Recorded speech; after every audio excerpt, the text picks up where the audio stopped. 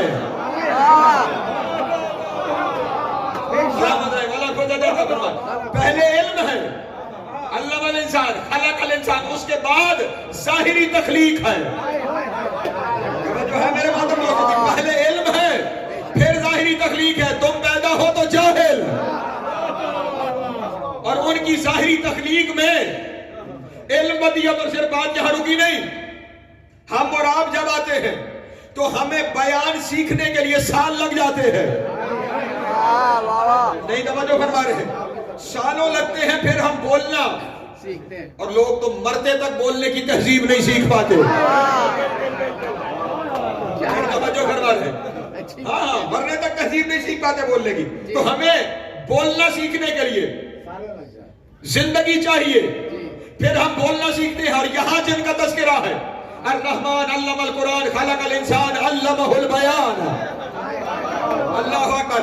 اس کی تخلیق سے پہلے علم ہے اور ظاہری تخلیق کے ساتھ ہی بیان ہے.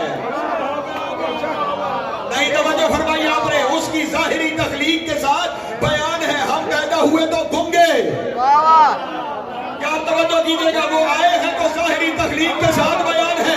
اب تاریخ عالم میں تلاش کر کون ہے جو آتے ہی بولا ہے، جو آتے ہی بولا ہے. نہیں ملے گا تجھے. ایک 13 رجب کو آیا تھا اور جب 16 رجب نبی کے ہاتھوں پر آیا تو پوچھ رہا ہے توریت پڑھوں، زبور پڑھوں، انجیل پڑھوں یا قرآن.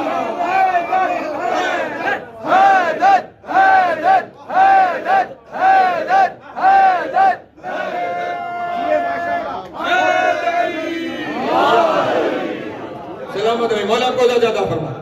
پہنچ رہی ہے بات میرے محترم دوستوں تک. بیان ہے، آتے ہی بیان. اس کا مطلب یہ جو جاہل اور گنگا آیا ہے یہ اور ہے، اور وہ جو عالم کل آئے ہیں، وہ جو موجز بیان آئے ہیں وہ اور ہیں. بلکہ چلیں اور آگے بڑھتا ہوں. آپ کی تخلیق کو خداوند عالم نے بیان کرتے ہوئے ارشاد فرمایا من ماء مہین. توجہ نہیں فرما رہے؟ چلیں دوسری جگہ ارشاد فرمایا ان خلقنا الانسان من نطفۃ امشاج. ہم نے اسے ایک نطفے سے پیدا کیا ہے، ایک نجس پانی سے پیدا کیا ہے. یہ اس انسان کی بات ہے. اور ہر شب جمعہ خود زیارت میں نہیں پڑھتے کنت نور فی الاسلام شامخۃ. نہیں توجہ فرما رہے؟ ہاں یا تو زیارت بارشہ کو ختم کر ڈالو، اسے پڑھنا چھوڑ دو، اس کا انکار کر دو.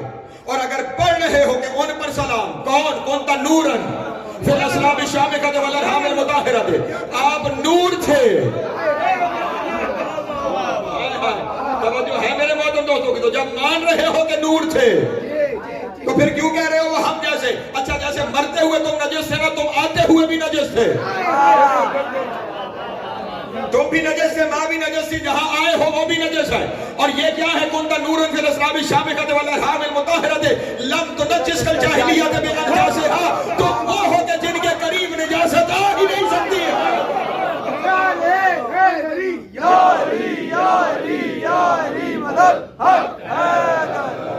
توجہ ہے میرے محترم دوست؟ اس لیے ان طہارتوں والوں کو اپنے ساتھ نہ جوڑا جائے. ہائے ہائے ہائے ہائے نجاست والے اور ہیں. جی ہاں لفظ انسان کے اطلاق سے واہ سمجھ نہیں میرے محترم دوست؟ سبحان اللہ. ہاں اور یہیں پہ آپ بحث ہو جاتی ہے. اور میں ہاتھ جوڑ کے آپ کے سامنے اس بحث کو ختم کرنے کے لیے یہ دوستوں کے سامنے عرض کرنا چاہتا ہوں, اپنوں کے درمیان نہ جانے یہ کیوں بحث شروع کر دیتے ہیں کہ ظہور ہے یا ولادت. ہائے ہائے ہائے ہائے جی وہ روایتوں میں ولادت کا لفظ آیا ہے, جی جی بھلے آیا ہوگا, لفظوں کا اشتراک.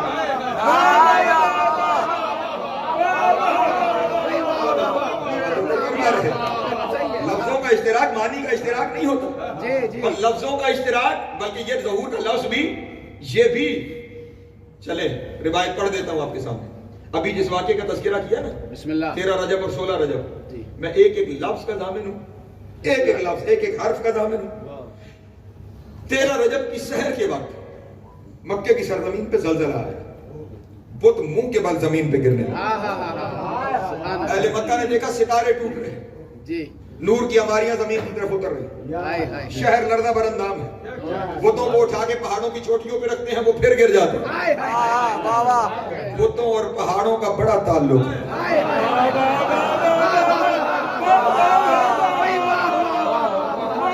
کیا باتیں دی آپ نے, تو پھر منہ کے بال گرتے ہیں. جی جی سارے پریشان ایک دوسرے سے پوچھ رہے پھر قیامت تو نہیں آ گئی, قیامت تو نہیں آ گئی. سب ایک دوسرے سے بحث کر رہے ہیں. اچانک کے بزرگ نے کہا ہم تو سارے بحث کر رہے ہیں کہ ہو کیا رہا ہے, ابو طالب کہاں ہے؟ میں لفظوں کا ضامن ہوں. ابو طالب کہاں ہے؟ سارے اکٹھے ہو کر اسی حالت میں جناب ابو طالب کے دروازے پر آئے, دک الباب کیا. جناب ابو طالب سامنے آئے, چہرے پہ اطمینان, کامل اطمینان. کہا حضور آپ کو نہیں پتا باہر کیا ہوا ہے؟ جناب ابو طالب نے کہا تمہارے ساتھ ہوا ہوگا. جو ہے تمہارے ساتھ ہوا ہوگا, بتاؤ کیا ہوا؟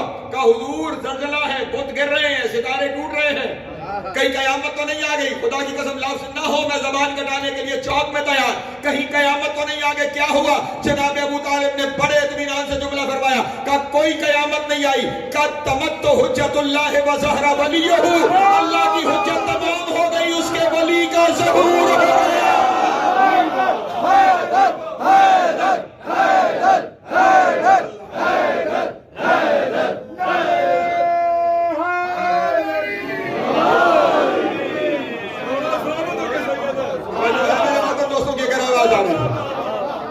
بلکہ چلے ایک لفظ رہا یہاں عرض کیے دیتا ہوں سیاد بھائی دعا کے لیے. صرف یہ نہیں فرمایا, ایک اور شخص کے پاس, وہ پورا واقعہ پڑھو تو پوری مجلس ہو جائے گی مبشر بھائی, اس کے پاس مشرم بھی کہا گیا, مشرم بھی کہا گیا, ٹھیک جو نام لکھا گیا. اس شخص کے پاس جا کر, اب میں کیا کروں پورا واقعہ نہیں پڑھ سکتا, بہرحال اس شخص نے پہلے جناب ابو طالب سے درخواست کی تھی کہ جب یہ واقعہ ہو جائے تو مجھے اس واقعے کی خبر دیجیے گا. تو جناب ابو طالب وہاں پہنچے اور جاتے ہیں اسے کن لفظوں میں جناب ابو طالب نے مبارکباد دی.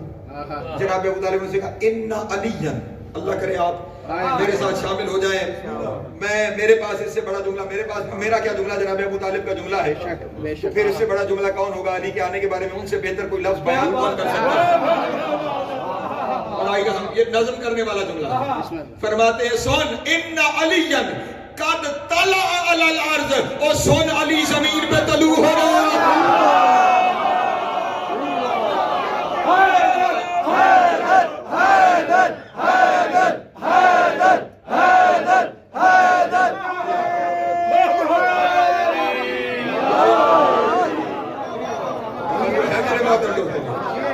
جناب ابو طالب کے جملے ہیں, دنیا والے خود مجھے بتا.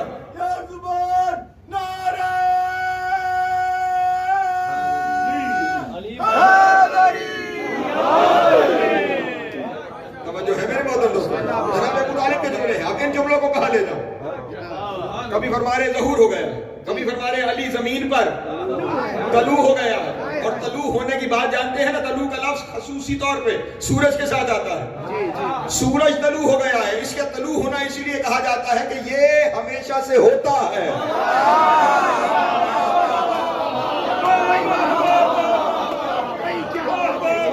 میرے محترم دوستوں کی, یہ ہماری زمین کی حرکت ہے کہ جسے ہم طلوع و غروب کہتے ہیں, ورنہ وہ قائم ہے.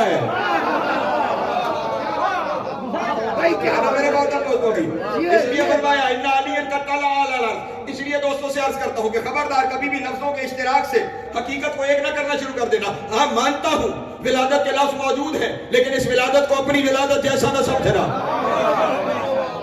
تمہاری ولادت اور ہے، ان کی ولادت اور ہے. بلکہ میں ناراض ہوتا ہے میری بلا سے، بھلے کوئی ناراض ہو جائے. جملہ کہنے جا رہا ہوں، ان کی ولادت اگر لفظ ولادت ہے تو ان کی ولادت کو اپنے جیسی کہہ کے اپنی ولادت کو مشکوک نہ بنایا کرو.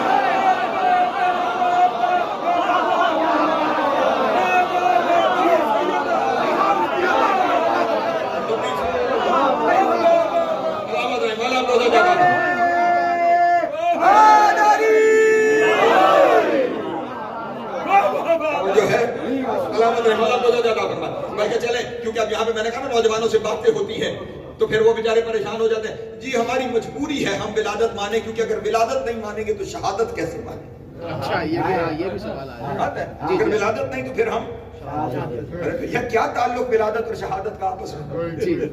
کہ شہید ہونے کے لیے پیدا ہونا ضروری ہے. کس نے کہا؟ قرآن پیدا ہوتا ہے؟ نہیں. خدا نہ کہا نقل کفر نہ بچت. یہاں پہ باہر کوئی قرآن کے صفحے پھاڑ ڈالے یا جلا ڈالے تو کیا کہو گے؟ جب پیدا نہیں ہوا پھر شہید ہو گیا.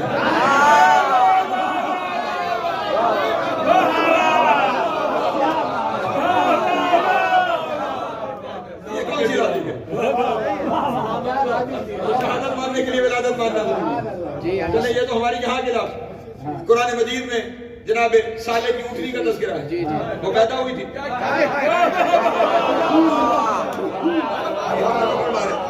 پہاڑ سے برآمد ہوئی تھی، تو وہ بغیر پیدا ہوئے قتل ہو گئی. توجہ نہیں فرما رہے میرے مادر. تو اس لیے شہادت کو اس والی ولادت کے ساتھ جوڑنے کی کوئی حکم نہیں بنتی. پھر کبھی کہتے ہیں اچھا اگر ہمارے جیسی ولادت نہیں تو پھر سید ذریت رسول سے کیسے، سید اولاد ائمہ سے کیسے؟ بھئی اس میں کون سی پریشانی والی بات ہے؟ عیسیٰ ذریت ابراہیم ہے یا نہیں؟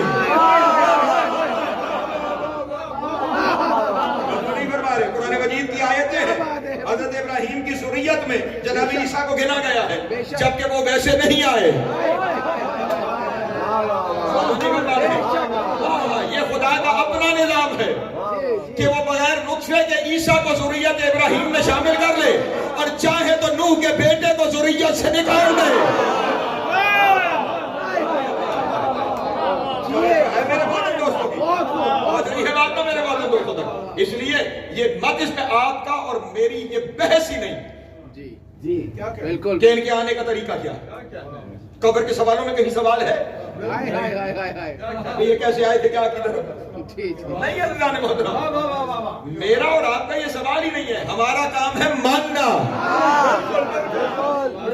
ہمارا کام ہے اطاعت کرنا. ہاں ان کے بارے میں تحقیقیں اس طرح کی نہیں ہوتی. اور ویسے بھی میں اپنے دوستوں کے سامنے جملہ ہدیہ کر دوں، جس گھر کی تعظیم کی جاتی ہے نا اس گھر کے اندر جھانکا نہیں جاتا.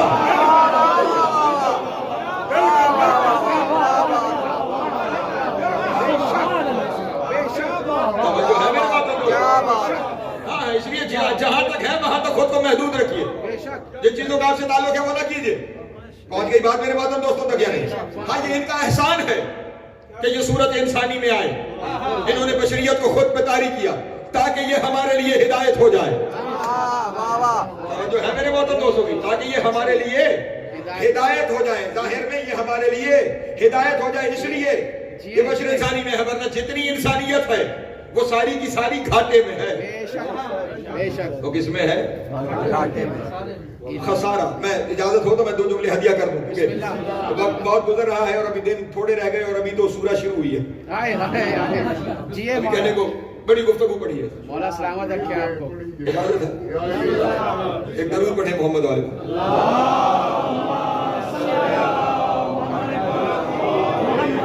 تھوڑی سی مشکل بات ہے اگر سمجھ لیجئے گا تو آئندہ کی تقریریں آسان ہیں.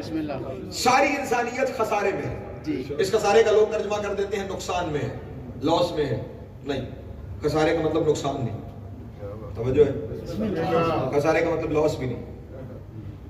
خسارے کا مطلب اگر یہاں کی زبان میں سمجھاؤں ڈیمیج. خسارے کا کیا معنی ہے؟ یہ خسارہ پیورلی ٹریڈنگ ٹرم ہے. بالکل بالکل ایسا ہی ہے. تجارت خالص خدا نے پورے قرآن مجید میں تجارت کی ٹرمینالوجی استعمال کی. جی جی. ہاں خدا بڑا پسند کرتا ہے تجارت. واہ اسی لیے تجارت میں برکت رکھی. ہائے ہائے ہائے ہائے. جی جی جو ہے جی بالکل. ہاں تجارت پسند فرماتا ہے. بس نے فرمایا حل ادلکم تجارت تنجیکم من عذاب علیم. کیا تم چاہتے ہو کہ میں تمہیں ایسی تجارت بتاؤں جو تمہیں عذاب علیم سے نجات دلائے؟ بے شک جو ہے میرے بات بے شک. تجارت بندوں کے ساتھ بھی وہ کیا کر رہا ہے؟ تجارت کر رہا ہے. پسند ہے اسے تجارت کی ٹرمینالوجی. خسارہ بھی تجارت کی ٹرمینالوجی ہے. اور اس کا معنی کیا ہوتا ہے اگر میں سمجھا پاؤں؟ آپ نے کسی جگہ پہ 100 پاؤنڈ انویسٹ کیے. اس 100 پاؤنڈ کے اوپر آپ کو پروفٹ ہوا. وہ 110 ہو گئے, 120 ہو گئے, 150 ہو گئے. اسے عربی میں کہتے ہیں ربا. کیا کہتے ہیں؟ ربے ہے.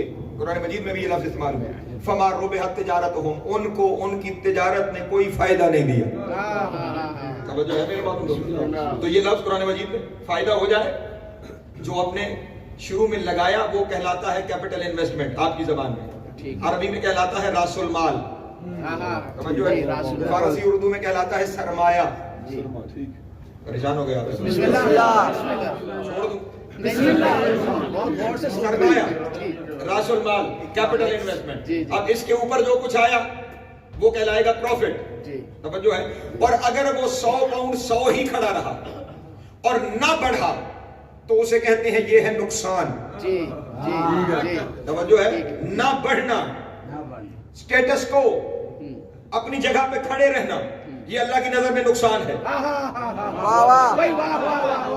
توجہ, سکون, سٹیٹس کو, اپنی جگہ پہ کھڑے رہنا اللہ کی نظر میں نقصان ہے. اس کا یہاں فائدہ یہ ہے کہ اس کے اوپر اضافہ ہوتا رہے. اگر سٹیٹس کو پر ہو تو نقصان میں ہو. اسی لیے علی کی معرفت کے معاملے میں سٹیٹس کو نہیں چاہیے.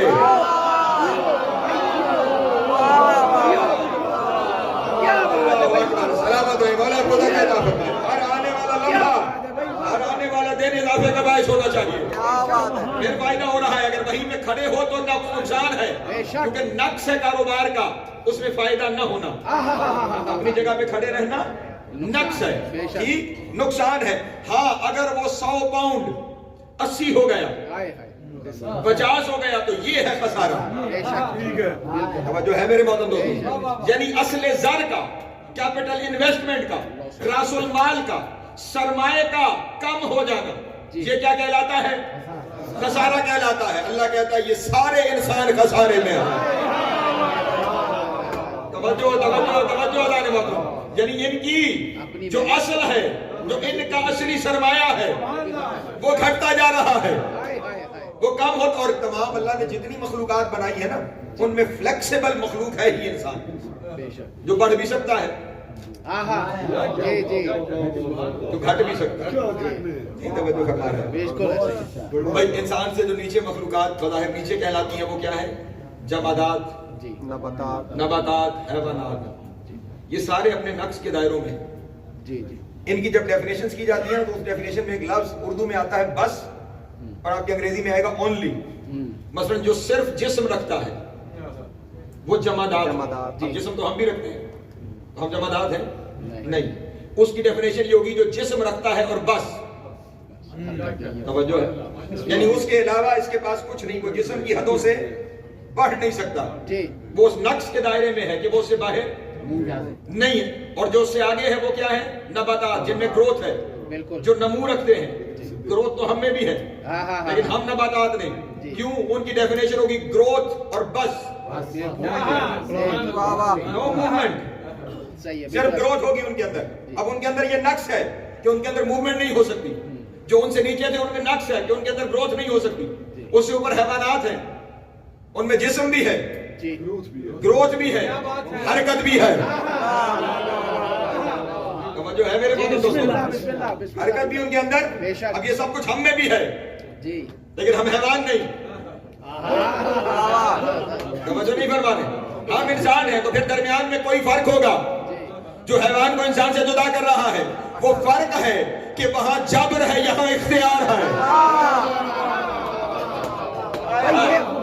نہیں توجہ فرما رہے. وہ جبر کے دائروں میں مقید ہے, اس لیے وہاں پر پریشان ہو گیا بہبا.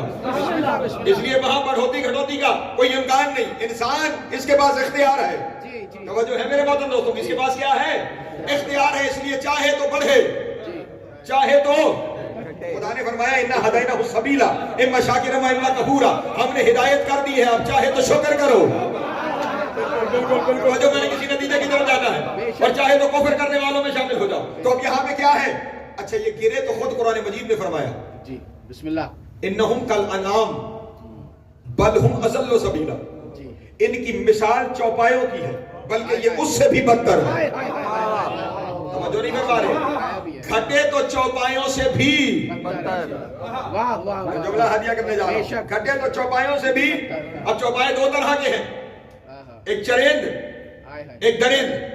چرند وہ ہے جن کا کام چرنا ہے، وہ صرف اپنی شکم پوری پہ توجہ رکھتے ہیں بغیر اس کے کہ شکم پور کیسے ہو رہا ہے، نہیں توجہ کر پا رہے، اپنا کھا رہے ہیں یا پرائے کا، پتا نہیں میں جملہ کہہ کے گزر گیا۔ ان کی صرف شکم پوری پہ نگاہ ہے، پیٹ بھرنا چاہیے، اس کا خیال رکھیے گا۔ اس کا مطلب اگر کسی کی زندگی کا مقصد صرف کھانا پینا اور گزر جانا ہے تو وہ چرندوں سے بدتر رہا ہے۔ میرے بات دوست ہوگی، اور کھاتے پیتے ہوئے یہ بھی نہ دیکھے کہ کس کا کھا رہا ہوں، توجہ نہیں فرما رہے۔ اس کا مطلب جو صرف کھاتا رہے، جو صرف کھاتا رہے، پیچھے ہو تم جو صرف کھاتا رہے، وہ جانوروں سے بدتر ہے۔ تو اب تلاش کرو کون ہے جس کے بارے میں نبی نے کہا تھا کھاتا رہے گا پیٹ نہیں بھرنے گا۔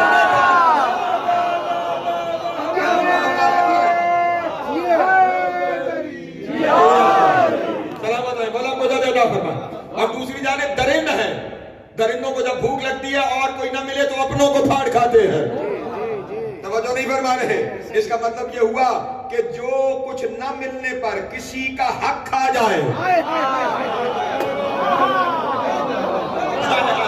توجہ ہے میرے محترم دوستوں کی، وہ بل ہم اضل سبیلا، وہ جانوروں سے بھی بدتر ہو گیا ہے، جانوروں سے بھی بدتر ہو گیا ہے، وہ جانوروں سے بھی بدتر ہو گیا ہے۔ اور اب کاروبار کا حساب کہ ربا ہے یا خسارہ ہے۔ میں جملہ ہدیہ کرنے جا رہا ہوں، تقریر آج کی حد تک تمام کر رہا ہوں، کل آگے بڑھوں گا۔ پروفٹ ہے یا ڈیمیج ہے، اس کا فیصلہ تب ہوتا ہے جب حساب کیا جائے۔ جب کاروبار کا حساب ہوتا ہے تب فیصلہ ہوتا ہے، حضور دعا کیجیے گا۔ پروفٹ ہے جو لاس، حساب پہ فیصلہ ہوتا ہے۔ انسان کی زندگی کا حساب خدا اس کے سامنے پیش کرتا ہے جب وہ مرنے لگتا ہے۔ پوری کی پوری زندگی انسان کی نگاہوں سے گزاری جاتی ہے، توجہ ہے، ساری زندگی بس ایک لمحے کے لیے شامل ہو جائے تو دعا فرمائیں گے۔ ساری زندگی نگاہوں کے سامنے گزرتی ہے، جب ساری زندگی نگاہوں کے سامنے گزرتی ہے تو اس وقت اس کا جملہ فیصلہ کرتا ہے۔ ساری زندگی کو دیکھ کر اس کا جملہ فیصلہ کرتا ہے خسارے والوں میں ہے یا کامیاب ہونے والوں میں ہے۔ اب میں تمہیں اجازت دیتا ہوں، جا کے تاریخ کے اوراق کو پلٹ کر دیکھو کہ وہ کون تھا جو مرتے ہوئے کہہ رہا تھا کاش میں زمین پہ اگی ہوئی گھاس ہوتا۔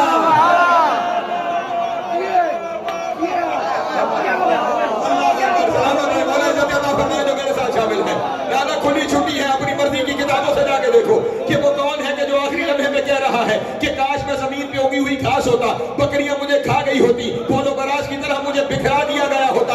انہیں بھی دیکھ لو کہ ان کے پیچھے چلنا ہے، یہ ہے خسارے والے جو کہتے ہیں ہم گھاس ہوتے، اور دوسری طرف وہ ہے جو کہہ رہا پوچھتوں میں رب الکعبہ۔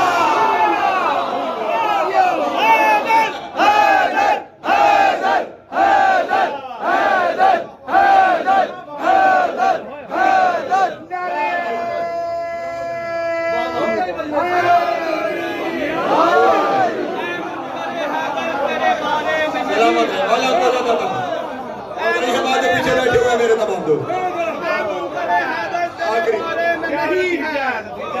اے منکر حیدر تیرے بارے میں نہیں ہے، والعصر جو مومن ہے خسارے میں نہیں ہے۔ حسنین کے صدقے میں عطا کر تو میں لے لوں، ورنہ تیری دنیا میرے بارے میں نہیں ہے۔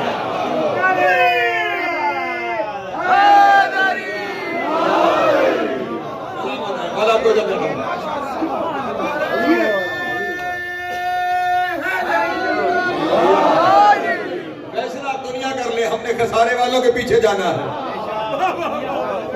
کیا ہم نے کامیاب ہونے والوں کے پیچھے جانا ہے؟ اور میں نے کہا نا وہ تجارتیں کرتا ہے، میں کیا کروں کہ میں کیسے اپنے بیان کو سمیٹوں؟ وہ تجارتیں کرتا ہے، پھر ان کی تجارتوں کے کیا کہنے کے جن کی تجارتوں کی رسیدیں اللہ اپنے قرآن میں لکھے۔ اللہ اکبر، جن کے بائے نامے اللہ اپنے قرآن میں لکھے۔ میں سارا اسی میں تقریر کروں تو پورا اشرا اسی میں ہوتا ہے، لیکن بس ایک رسید جو آپ میں سے ہر ایک کو یاد ہوگی۔ اتنے کامیاب تاجر ہیں یہ کہ خدا کو کہنا پڑ رہا ہے وَمِنَ النَّاسِ مَن يَشْرِي نَفْسَهُ ابْتِغَاءَ مَرْضَاتِ اللَّهِ وَاللَّهُ رَءُوفٌ بِالْعِبَادِ۔ ایک ایسا بھی ہے جس نے اپنا نفس بیچ کے اللہ کی ساری مرضیاں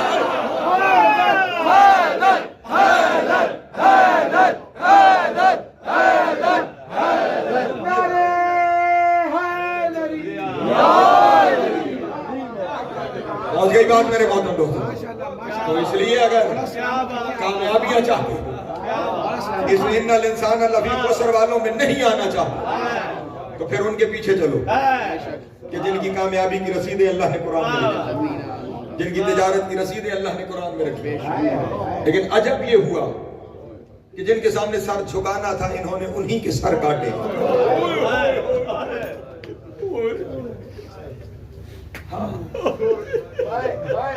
جس گھر کے پیچھے چلنا تھا پیچھے چلے، پیچھے چلے، بلکہ یوں کہوں جن کے دروازے پہ آ کے سلام کر، دروازوں پر آئے لیکن کبھی آگ لے کر آئے، کبھی تیر و تلوار و تبر لے کر آئے۔ جانے کیا دشمنی اس گھر کے ساتھ کہ جوان تو جوان اس گھر کے بچوں کو بھی نہ چھوڑا۔ تذکرہ کیا تھا آپ کے سامنے سفیر حسین کا۔ عید کے دن بچے پردیس میں یتیم ہو، عید کے دن بچے، بیٹے بھی یتیم ہو گئے، بیٹیاں بھی یتیم ہو گئے، لیکن بیٹیوں کا معاملہ یہ تھا کہ عید کے دن امام حسین نے جناب مسلم کی دونوں بیٹیوں کو اپنے پاس بلایا، اپنی گود میں بٹھا کے دونوں بچیوں کو کڑا پایا اور جناب زینب سے کہا کہ بہن زینب جاؤ نا وہ یمنی در لے کر آؤ۔ شہزادی وہ یمنی در لے کر آئی، امام نے دونوں شہزادیوں کے ہاتھ اہل بیت کے گھر کی بچیاں تھیں، امام کی طرف دیکھ کے کہنے لگی مولا خیر تو ہے، ہمارے بابا کو خیر تو ہے، آج آپ ایسے پیار کر رہے ہیں جیسے یتیموں کو پیار کیا۔ اور امام نے روتے ہوئے دونوں کے سر پہ ہاتھ رکھ کے کہا میری بیٹیوں آج کے بعد تمہارا امو بھی میں ہوں، تمہارا بابا بھی میں ہوں۔ میں کہوں گا مسلم کی بیٹیوں یتیمی بڑا دکھ ہے، لیکن آپ کا بابا چلا گیا، آپ کے سر پہ ہاتھ آئے، آپ کو دور پہنائے گئے، ایک بچی کربلا میں یتیم ہونے جا رہی ہے۔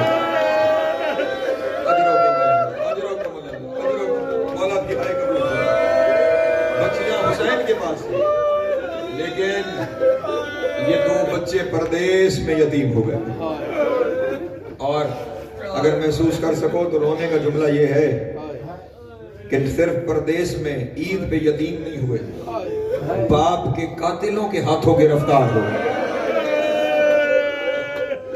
وہاں کے جہاں کوئی اپنا نہیں ہے اس دیش میں گرفتار ہو گئے ہیں باپ کے قاتلوں کے ہاتھوں، اور پورا ایک سال یہ دونوں بچے کوفے کے زندان میں قید رہے، بچے زندان میں ماں کو یاد کر لگے۔ چلے اگر آپ گریہ کر سکے، رونے کے دن ہے تو میں جملہ کہہ دوں، ماں کو یہ خبر مل جائے نا کہ میرے بچے مر گئے،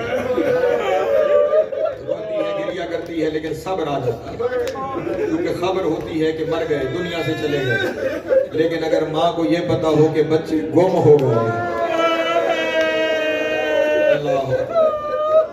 پھر ماں کو اس وقت تک صبر نہیں آتا جب تک کہ بچے مل نہ جائیں، ہر ایک سے تذکرہ کرتی ہے، ہر ایک سے پوچھتی پھرتی ہے، اور اگر اسے یہ پتا چل جائے کہ بچے گم ہوئے کس علاقے میں ہیں، پھر اگر وہاں سے گزر ہو جائے تو میں جملہ کہوں آپ کے سامنے، بی بی اتنا جانتی تھی بچے کوفہ میں باپ سے جدا ہوئے ہیں۔ 13 محرم کو جب دونوں ہاتھ بدوا کے کوفہ میں داخل ہوئی، کبھی ایک گلی میں دیکھتی ہے، کبھی دوسری گلی میں دیکھتی ہے، کبھی کسی سے کہتی ہے کسی نے میرے یتیم دیکھے ہو، قبول کرے، جناب سید آپ کا ماتم قبول کرے۔ بچے زندان میں قید، سال بھر بچے زندان میں قید رہے۔ زندان ایسا تھا جہاں روشنی نہیں آتی تھی۔ جملہ اگر کہوں رونے کا میرے ساتھ شامل ہو جاؤ، ایسے ظالم تھے، دونوں بچوں کو ایک زندان میں نہیں رکھا، دونوں کو الگ الگ زندانوں میں رکھا۔ رو سکو تو اگلا جملہ کہوں، زندان آمنے سامنے نہیں تھے کہ بچے ایک دوسرے کو دیکھیں، زندان پہلو بہ پہلو، سائیڈ بائی سائیڈ زندان تھے، ادھر والا ادھر کو نہیں دیکھ سکتا تھا، محمد ابراہیم کو نہیں دیکھ سکتا، ابراہیم محمد کو نہیں دیکھ سکتا۔ پورا سال دونوں بچے صرف ایک دوسرے کی آواز کے سہارے، اللہ اکبر، اجرکم اللہ۔ ہاں کبھی محمد ابراہیم کو بلاتے ہیں بھیا ابراہیم، وہ وہاں سے کہتے ہیں جی بھائی محمد۔ کبھی یہ بلاتے ہیں بھیا محمد، وہ کہتے ہیں جی بھائی ابراہیم۔ پورا سال ایک دوسرے کی آواز کے سہارے زندہ رہے۔ سال گزرنے کے بعد جب اگلے سال کی 11 ذی الحجہ آئی، محمد نے ابراہیم کو بلایا، جواب نہیں آیا، پھر بلایا جواب نہیں آیا، پھر بلایا جواب نہیں آیا۔ شہزادے نے تڑپ کے رونا شروع کیا۔ جب گریہ بلند ہوا نا، نیا دروغہ زندان آیا تھا جس کا نام مشکور لکھا گیا، وہ دوڑتا ہوا زندان کے باہر آیا، کہا بچے کیوں رو رہے ہو؟ کہا دوسرے زندان میں میرا بھائی ہے، میں جب بلاتا تھا مجھے جواب دیتا تھا، آج جواب نہیں دے رہا، مجھے لگتا ہے میرا بھائی مر گیا، میرا بھائی مر گیا، اور مجھے میرے بھائی سے ملاقات کروا۔ اجرکم اللہ، اجرکم اللہ۔ دروغہ کو رحم آیا، اس نے دروازہ کھولا، اس نے کہا بچے ملواتا ہوں، لیکن ایک دفعہ بتا تو صحیح تو ہے کون؟ بچے تعارف کو کروا دے، تو ہے کون؟ میری طرف دیکھنا تو جملہ سمجھ میں آئے گا، قیامت کا جملہ ہے۔ جیسے ہی کہا نا کون ہو، تعارف کرواؤ، زبان سے کچھ کہنے سے پہلے بچے نے دونوں ہاتھ رخساروں میں رکھے، جسے بتاتے ہیں وہ تماچے مارتا ہے، جسے بتاتے ہیں وہ ظلم کرتا ہے۔ مذکور نے کہا میں ظلم نہیں کروں گا، میں علی کے چاہنے والا۔ اللہ اکبر، میں امیر المومنین، حوصلے سے سنتے جانا، میں امیر المومنین علی کا چاہنے والا ہوں۔ بڑے عرصے بعد کسی سے اپنے نانا کا نام عزت سے سنا۔ اگر کوئی سمجھ سکے کسی سے نانا کا نام عزت سے سنا کہ کوئی میرے نانا کو امیر المومنین کہہ کے مخاطب کر رہا ہے، اس وقت رو نے کہا ہم مسلم کے یتیم۔ اللہ اکبر۔ مشکور نے بچے کو لیا، دوسرے زندان میں آئے، کیا دیکھا؟ دوسرا شہزادہ بخار میں تپ رہا ہے، اور آپ تو جانتے ہیں نا بچہ بخار میں ایک ہی لفظ کہتا ہے اماں۔ وہ بچہ بھی اس بخار میں ماں کو یاد کر رہا۔ مشکور جلدی جلدی اپنے گھر گیا، اپنی زوجہ کو لے کر آیا۔ مشکور کی زوجہ نے اٹھا کر شہزادے کا سر گود میں رکھا، سر کو سہلانا شروع کیا، محسوسات کی جگہ ہے، سر کو سہلانا شروع کیا۔ مشکور کا ہاتھ محسوس کر کے بچے کو لگا ماں آ گئی ہے۔ ماں کا احساس ہوا، رونے کا اماں کہاں چلی گئی تھی؟ اماں 3 دن میں ایک دفعہ پانی ملتا ہے، اماں 3 دن میں ایک دفعہ کھانا ملتا ہے، اماں جسے موقع ملتا ہے تماچے مارتا ہے، اماں پتھروں کے تکیے۔ اجرکم اللہ، اجرکم اللہ، مولا اپنی ہائے قبول کرے۔ پتھروں کے تکیے، لیکن جب بچے نے آنکھ کھول کے دیکھا ماں نہیں ہے، ہائے ہائے، پھر آنکھیں بند ہے اور ایک ہی لفظ زبان میں اماں۔ اماں۔ مشکور نے دوسرے شہزادے سے کہا شہزادے بتاؤ کیا خدمت کر سکتا ہوں؟ کہا بس اتنا کر ہمیں مدینے کے رستے پہ چھوڑا۔ مختصر کیا بیان، ہمیں مدینے کے رستے پہ چھوڑا۔ مشکور نے دونوں شہزادوں کو لیا، خیال رہے اب یہ وعدہ کی رات۔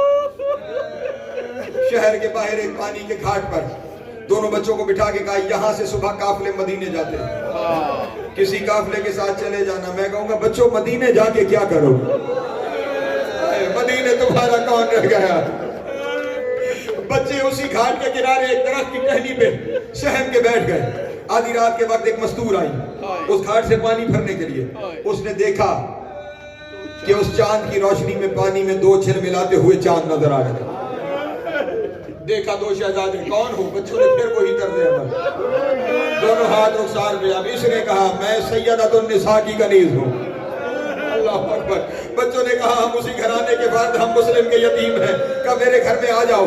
میرے گھر میں آ جاؤ، میں تمہیں پناہ دیتی ہوں، صبح یہاں پہ چھوڑ جاؤں گی۔ گھر لے گئی، کمرہ خالی کیا، بستر بنا کے دونوں بچوں کو سلا دیا، کمرے کو بند کر دیا۔ بڑی دیر سے رات کو اس کا شوہر حارث بن مکیدہ، خدا اس پہ لعنت کرے، یہ گھر میں داخل ہوا۔ بیوی نے پوچھا کہاں گیا تھا، اتنی دیر سے کیوں آیا؟ کہنے لگا مسلم کے یتیم زندان سے فرار ہو گئے ہیں۔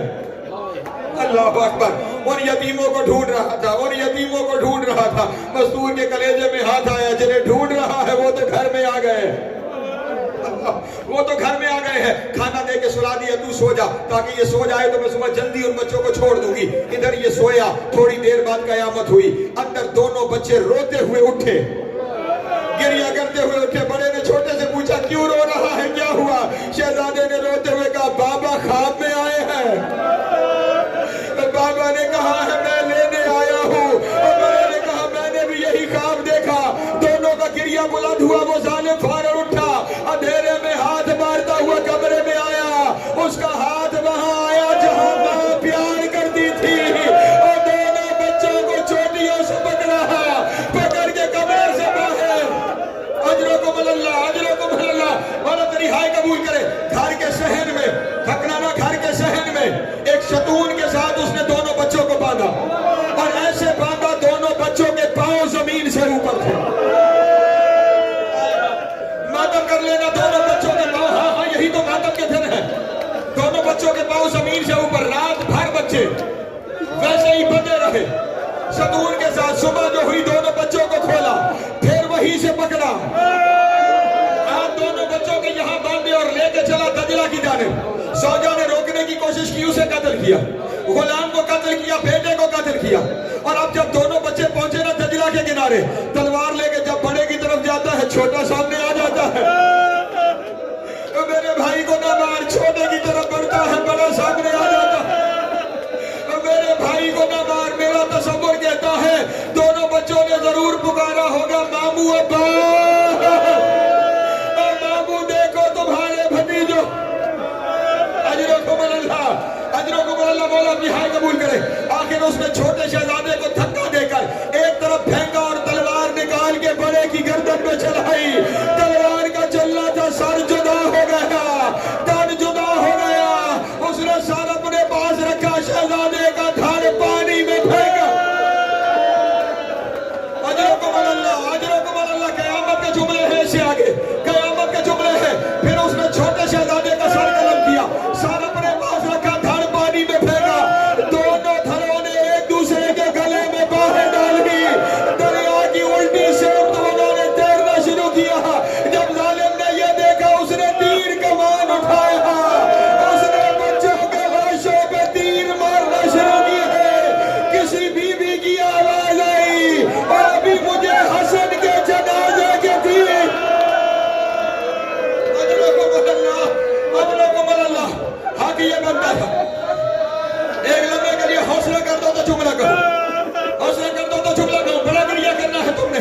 حق یہ بنتا تھا مسائل یہاں پہ چھوڑ دوں، لیکن محرم ہے نا، اگلے سال جو ہوگا وہ روئے گا، جو ہوگا وہ پڑھے گا۔ جملہ کہوں، اس نے دونوں شہزادوں کے سر اٹھائے، اب مجھے معاف کر دینا قیامت ہے۔